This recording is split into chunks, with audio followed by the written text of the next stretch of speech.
বিয়ে বাড়ি মানেই জমিয়ে খাওয়া দাওয়া, তাই না?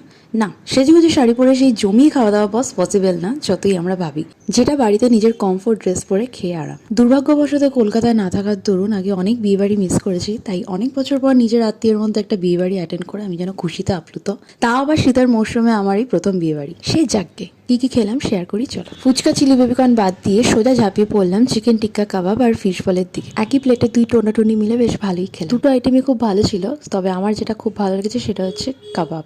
এবার একটু গপ্পসপ্প মেরে চলে গেলাম মেন কোর্সের দিকে। সেখানে ছিল স্যালাড, বেবি বাটার নান, মাটন কিমা চানা, ফিশ ফ্রাই, মাটন বিরিয়ানি আর চিকেন বাটার মশলা। তুলতুলে সফট বাটার নানের সাথে মাটন কিমাটা ছিল দারুণ। প্রত্যেকটা আইটেমই খুব সুন্দর ছিল আর খেতেও ছিল খুব সুস্বাদু। যেটা সবচেয়ে বেশি ভালো লেগেছে সেটা হলো মাটন বিরিয়ানি। ওফ, এক কথায় জাস্ট অসাধারণ। এত লাইট, এত টেস্টি, সাথে মাটনটা এতটাই সফট যে স্পুন দিয়ে কেটে খাওয়ার মতন। প্রত্যেকটা বাইট ফ্লেভার। আর শেষ পাতে ছিল এই মিষ্টিমুখ।